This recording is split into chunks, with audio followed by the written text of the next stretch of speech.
Kalau kita berikan suntikan vaksin COVID-19, maka ketika kita terpapar oleh virus penyebab COVID-19 ini, maka tubuh kita langsung kenal, oh ini si COVID nih, gitu kan. Langsung dikirim tentara yang khusus untuk melawan si virus penyebab COVID ini.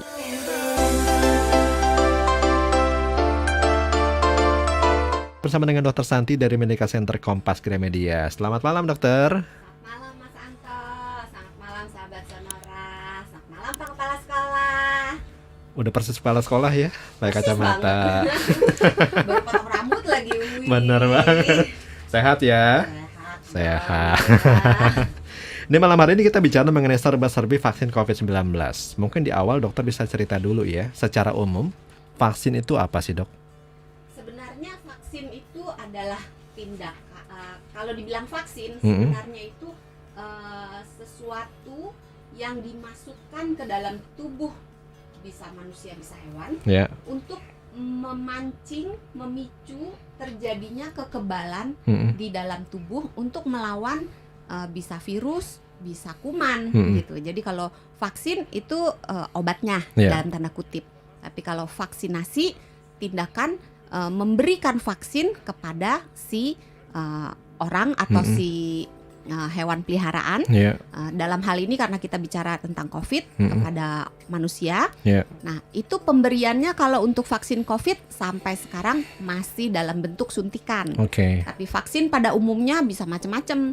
Bisa disuntik, suntikannya juga macam-macam. Bisa dalam bentuk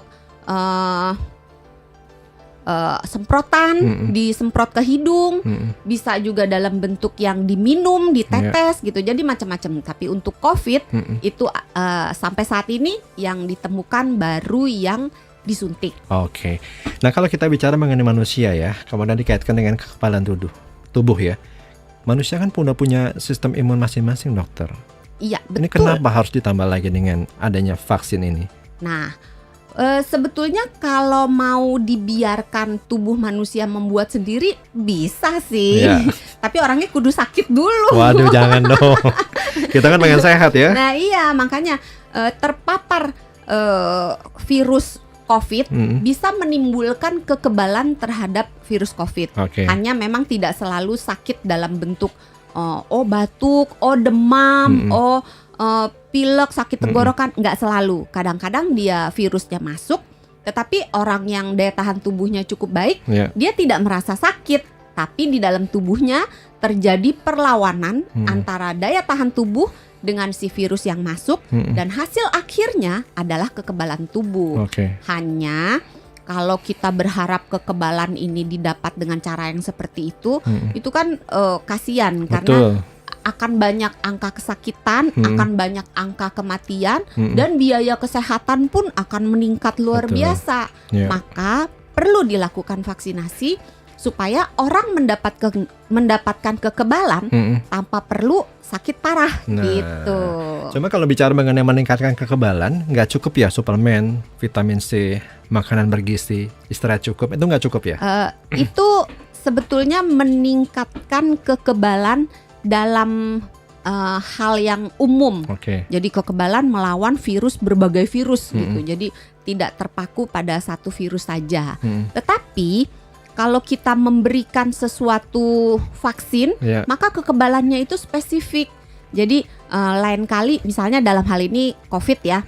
Nah, kalau kita berikan suntikan vaksin COVID-19, maka ketika kita terpapar oleh virus penyebab COVID-19 ini, maka tubuh kita langsung kenal, oh ini si COVID nih, gitu kan. Langsung dikirim tentara yang khusus untuk melawan si virus penyebab COVID ini, gitu. Kalau enggak, tubuh akan melawan, belajar dulu, kasih dulu perlawanan yang biasa-biasa gitu. Terus lama-lama dengan berjalan waktu, tubuh juga membentuk, tapi butuh waktu lama dan bisa menyebabkan kesakitan yang mungkin pada orang yang sudah berumur atau orang-orang yang punya penyakit penyerta, itu sakitnya bisa parah gitu. Makanya vaksin itu sangat berguna supaya mencegah angka kesakitan sehingga bisa memutus rantai penularan ini secepatnya supaya mudah-mudahan kita bisa kembali lagi ke normal yang dulu. Betul banget. Tapi bukan berarti sekarang ya. New normalnya juga beda nih nanti ya. Pakai masker, tetap jaga jarak, dan rajin cuci tangan. Iya, walaupun vaksin sudah ditemukan, 3M itu tetap dilakukan, ditambah dengan menjaga daya tahan tubuh, ditambah dengan melakukan vaksinasi, maka semuanya akan membantu mempercepat berhentinya pandemi COVID-19 ini. Cuma rata-rata isi vaksin itu biasanya apa, Dok? Ini biasanya apakah dari penelitian orang yang sudah pernah terkena penyakit itu sebelumnya atau bagaimana? Nah, kalau untuk membuat vaksin tentu kita harus tahu si penyebabnya dulu, penyebab penyakitnya. Nah, untuk COVID-19 kita sudah tahu penyebab penyakitnya. Nah, dicarilah si ciri khas dari virus ini yang bisa membuat tubuh langsung kenal. Yang paling gampang nih misalnya, kalau kita lihat pengendara motor, kan banyak tuh, ada yang katakanlah misalnya dari Jawa, dari Jakarta, dari Bekasi, dari Tangerang, dari Surabaya, kan kita nggak kenal ya. Tapi kalau misalnya dia spesifik pakai jaket yang warnanya hijau sama hitam, kita langsung tahu, oh ini ojol nih, ojol ini gitu kan.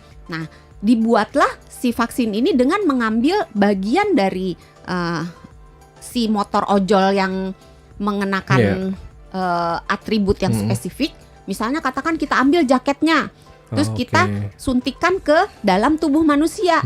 Jadi tubuh manusia ini bekerja mengenali, oh kalau jaketnya warna ini bentuknya ini dipakai untuk motor, maka ini adalah ojol yang namanya ini gitu. Jadi diambil sampelnya, sampelnya ya. Nah, sampel dari si virus ini bentuknya bisa macam-macam, bisa kulit luarnya, bisa sebagian dari virusnya, bisa juga virus yang diambil langsung virusnya, tapi dibikin lemah atau dimatikan dulu, dibuat tidak aktif sehingga ketika dimasukkan ke dalam tubuh manusia, dia tidak menimbulkan sakit, tapi hanya membuat tubuh tuh kenal, oh itu dia toh yang namanya si virus ini, gitu. Baik, kita sampai situ dulu dokter. Nanti kita sambung lagi di segmen kedua. Termasuk saya mau nanya siapa saja sih yang boleh divaksin COVID-19 ya? Yo. Termasuk efek sampingnya itu apa aja?